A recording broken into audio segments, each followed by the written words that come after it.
Shakespeare had it partially correct when he penned the phrase, "Out, out, brief candle, life's but a walking shadow, a poor player who struts and frets his hour upon the stage, and then is heard no more."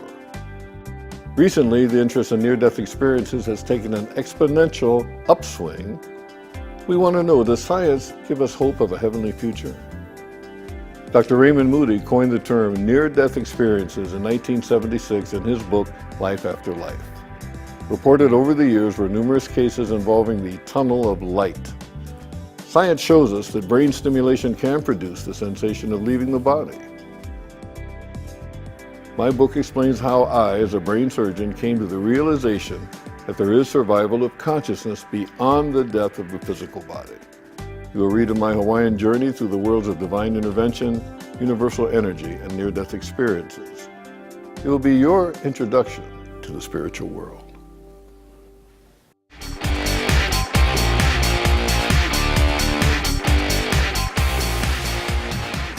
Many of you have heard about a near-death experience. So what really happens to the brain at the moment of death?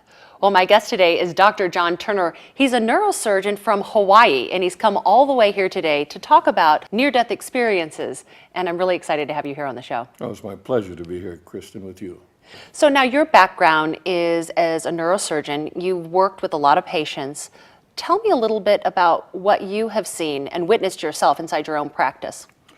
I've analyzed this carefully because, first of all, I was an engineer and a physicist. And then I went to neurosurgery. And then I was in neurosurgical practice on the big island of Hawaii, the only neurosurgeon there. So I work with death and dying a lot. I also work with forms of energy healing, such you have done Reiki yourself. But I've really been interested in what happens at the moment of death, and then what happens to those who we call near-death survivors. And there's a lot of recent interest in this. Just in the last month or so, this article, a Newsweek article about proof of heaven, has made people realize, well, wait a minute, when we die, maybe it's not just lights off. So what I like to talk about is what does happen at the moment of death and what happens after death of the physical body. You know, I think that this is such an interesting topic, Dr. Turner, because there are so many of us who have loved ones who they pass on. And we always wonder, you know, what happens to that person, that husband, that wife, that child, when they go on to heaven, so to speak. It's important to know that, and everyone wants to know. And the question is it a matter of faith? Is it a matter of science, or can the two be blended somehow to teach us what happens? And I feel the near-death survivors, such as those in a coma that may have died but didn't, those who actually were near death, where they have flat brainwave, we have an excellent case of that with Pam Reynolds. Right. And that's taught us that, yes, here's a woman who was near death. She had no blood flow to her brain. It was stopped for surgery. And in fact, the bed of the table was tilted to drain all the blood from her head so they could open up and fix an aneurysm vessel. Well, what happened, she was also connected to the brainwave monitor, so we know she had a flat line.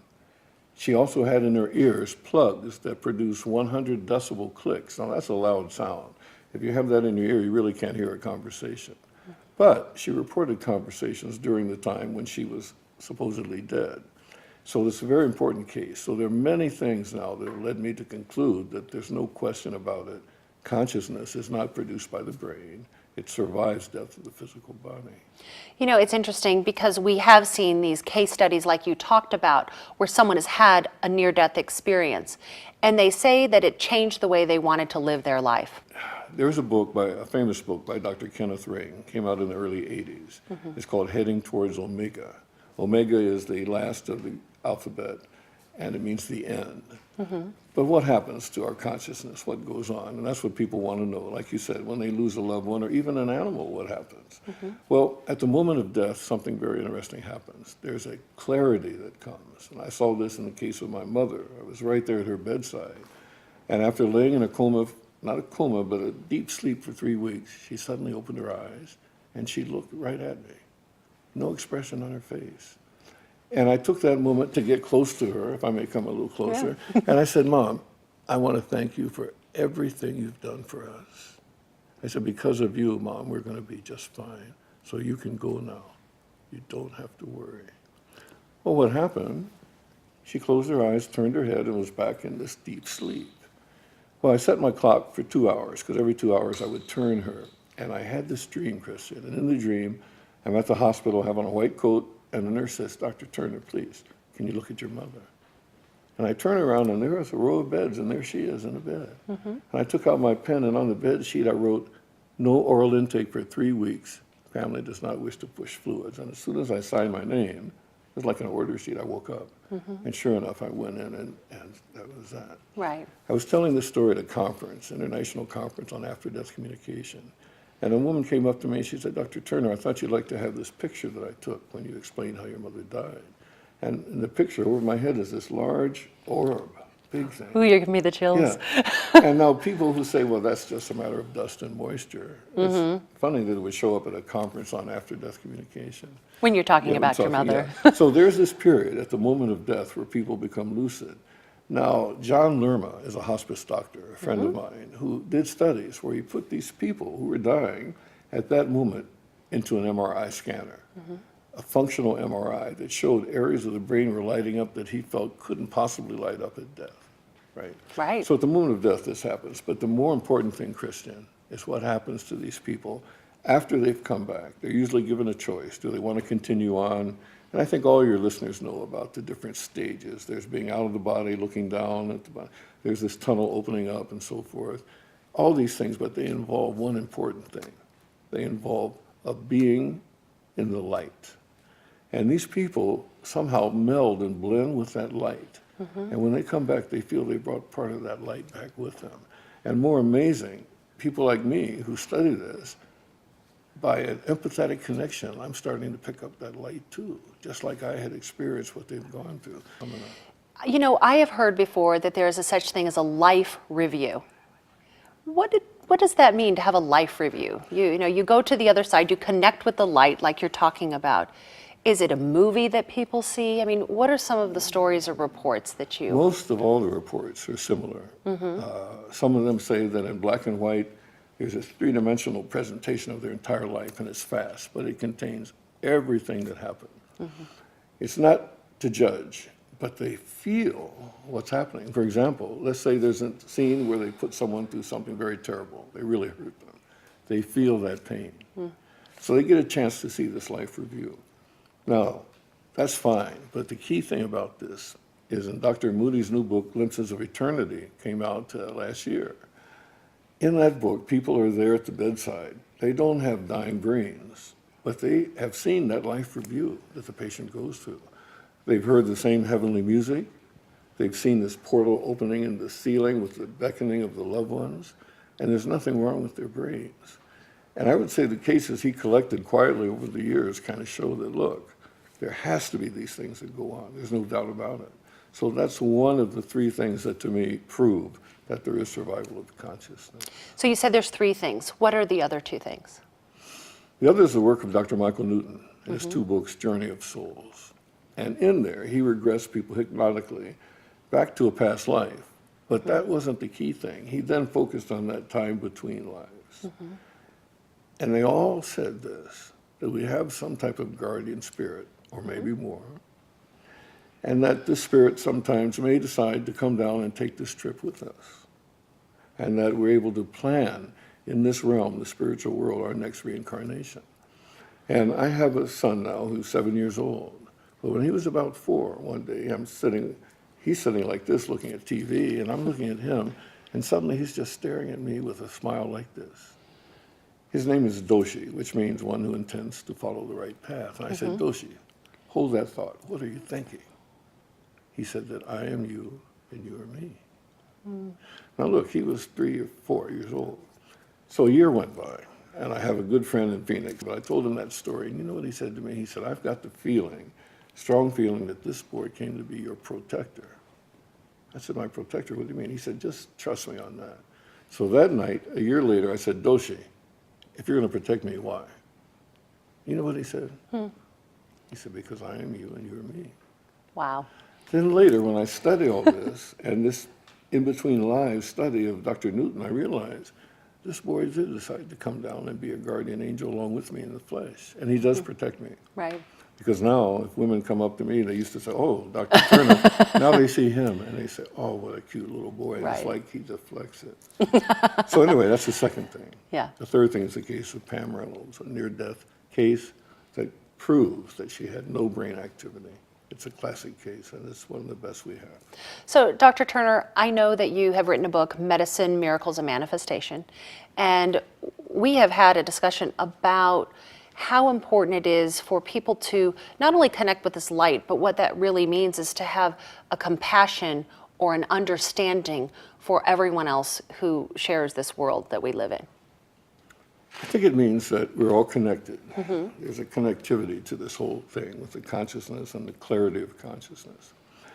Once people realize that we're all brothers and sisters, that we're all one, and we can't discriminate against anything or anybody, the world can change. We have a chance to wake up. I think that's the thing. We came from light. All of the cells of our body, except perhaps maybe hydrogen, comes from a supernova explosion somewhere.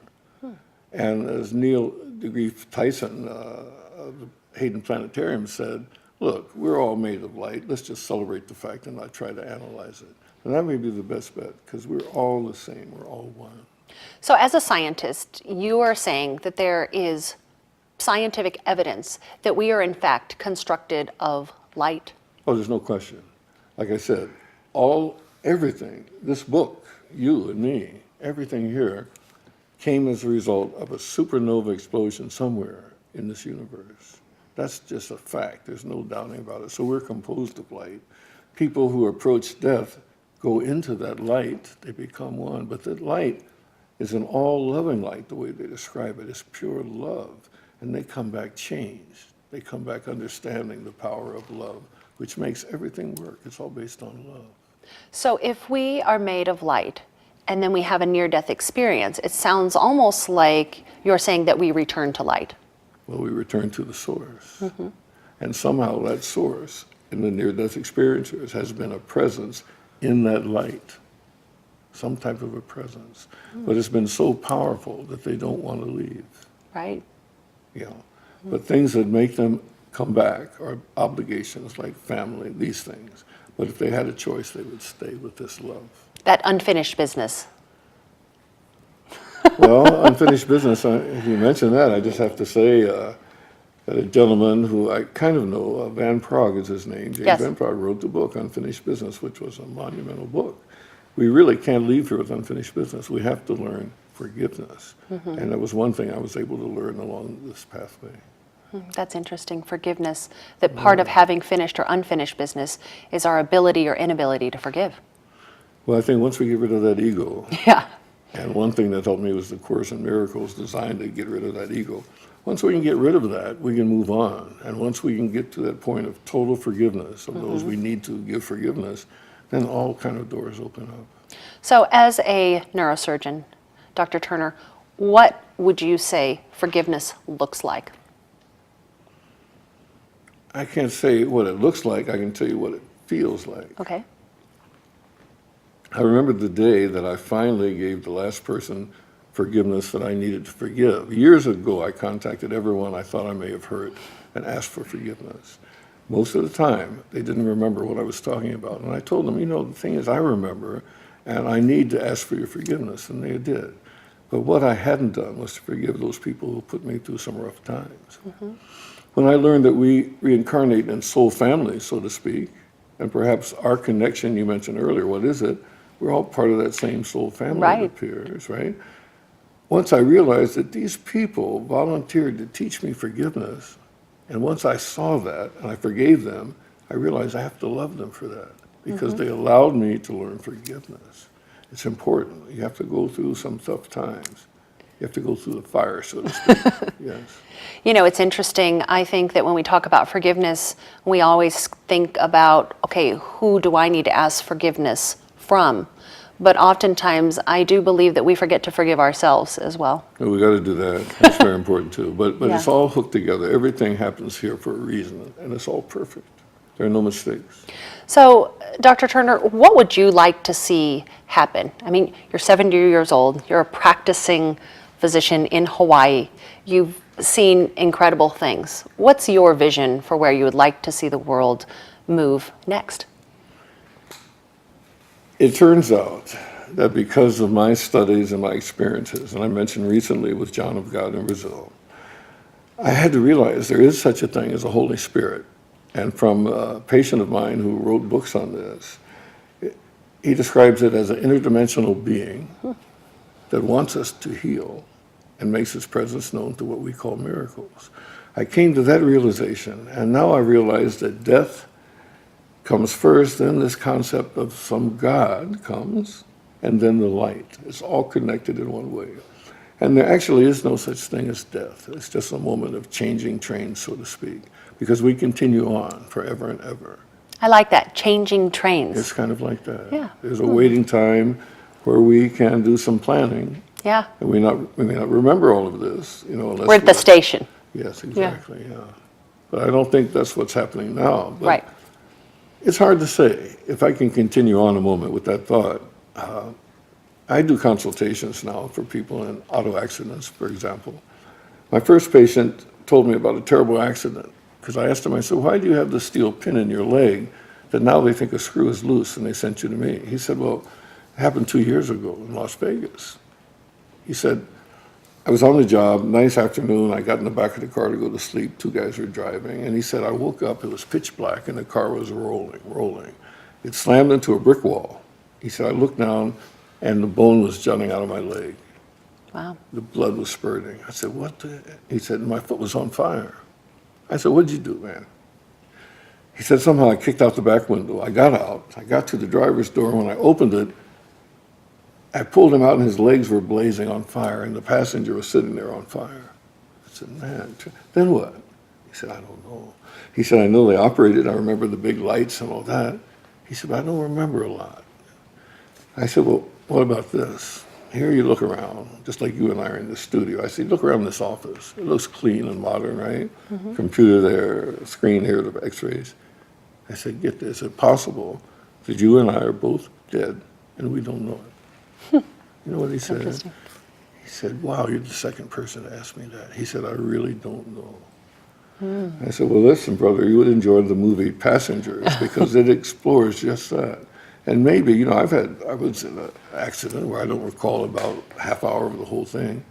Maybe we're at this way station right now, Christian. Right. But the point is, we got to realize whatever it is, the important thing is not, is this real, is this a dream? The important thing is, what are we learning? Right. Because we do get to take that with us. The studies show that our memory does go along with us to that next incarnation. It's interesting. I've heard it called before the Earth School, that we're here in this lifetime on this planet to learn from our experience. Is that what you mean, the Earth School? We're here to learn our lessons, like a university? Or is it really more of a kindergarten? Well, since it goes on forever and ever, all I can say this, I think it's a matter of polishing our spiritual bodies. Right. And it may take repeat times here or someplace like this. I don't know. Mm-hmm. For me, this has been a school of hard knocks. It's to learn forgiveness, mainly. Mm-hmm. And that's what I finally learned. Right. And now, if I would have to move on tomorrow, I'd be comfortable knowing that the next stage is going to be even better. I'd love to talk to you a little bit about your book, Medicine, Miracles, and Manifestations. And I love this subtitle, A Doctor's Journey Through the Worlds of Divine Intervention, Near-Death Experiences, and Universal Energy. So what prompted you to write this book? One day, sitting at the computer, I had a computerized version of the I Ching. Some people might pronounce that the I Ching, but it's ancient Chinese fortune-telling thing. So I typed in the first question. I said, am I on the right path? And what came out of that was very amazing. It told me that I should really start thinking about what was happening because there was some, quote-unquote, enormous potential involved. And I see now it was for me to tell some stories and the story of how I came to the realization that life is like a series of reincarnations. That's like the cover, this dandelion. Of course, we don't have these in Hawaii. And on the mainland, when my friend first saw this cover, he called me back to say, I thought about this deeply. He said, when I saw this again, I wondered what kind of person would keep a dandelion in a pot like that. And then he realized that there was a water pot behind it. Now, I thought it was a teapot when I first saw this cover. But he said, I wonder who would be taking such good gonna care hold it of up for you. that. Yeah, so I called the guy who did this picture, and he said that's exactly what it was, a water pot, and the color represents the purity of medicine. Well, the dandelion represents a never-ending story. You know, each one of these seeds will grow again, and it's just a never-ending story. So that's why I wrote the book, was so someone might read this and say, well, look, there's something in this for me. There's a teaching point. And I felt that if one person was helped, it was worth all the effort. So in your time as a neurosurgeon in hospitals, watching people go through death experiences and near-death experiences, what have you learned about what happens at the moment of death? I've learned that as doctors, and particularly neurosurgeons, there are times when we can bring someone back from that death. But when we can't, we've got to realize that it was supposed to be that way. There may be many karmic reasons that I could never understand why this person can't be saved. But we've got to do the best we can do it. That's why we keep trying. But we've got to learn sometimes when to let someone go. And that's very difficult, especially in the case with a child, as you've seen in that first chapter of the book. That's very difficult. But that's the reason I wrote the book. I said if it benefits at least one person, then I'll be happy. So, Dr. Turner, we have talked a little bit about empathy and how there may be perhaps an empathy deficit here in the world. Can you explain that? We're just quoting President Obama on that, because he said we've got to learn to stand in the other person's shoes. We've got to erase this empathy deficit. Empathy is the ability to feel the other person's pain. Once we can do that, we're always going to be willing to extend a helping hand, because we're all going through this together. And my associates in Australia have now received funding for the film, Stand in My Shoes. And it's going to talk about this. It's a population-filled, a patient-filled film. Everyone can participate in this. Patients, anyone can. And they're going to film all over the world. But also with the neurologist at Stanford, Dr. Mobley, they're going to work on a way to maybe how can we stimulate the brain to energize that area, because there is an area in the brain, there is an area in the brain that's responsible for empathy. And if that can be stimulated somehow by audio signals, electromagnetic pulses, then we might be able to save those years that it takes in meditation to understand empathy. We may not have to go through this Kundalini awakening process to understand empathy. We may not have to nearly die to understand this empathy, love, and the light. So that's the reason I wrote the book. Thank you so much, Dr. Turner. And I agree with you that empathy is very much a key to unlocking that gateway to compassion. So I just want to thank you so much for being here with us on The Ripple Effect. And thank you for your drop of wisdom today. Well, you're welcome. And I should be thanking you for this privilege. Thank you.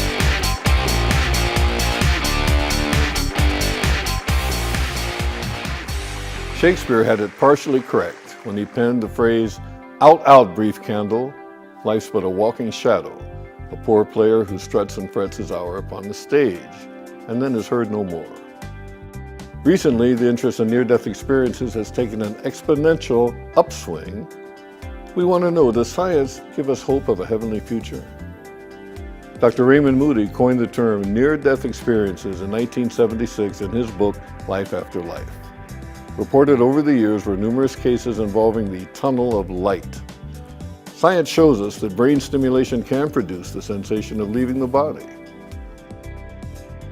My book explains how I, as a brain surgeon, came to the realization that there is survival of consciousness beyond the death of the physical body. You will read of my Hawaiian journey through the worlds of divine intervention, universal energy, and near-death experiences. It will be your introduction to the spiritual world.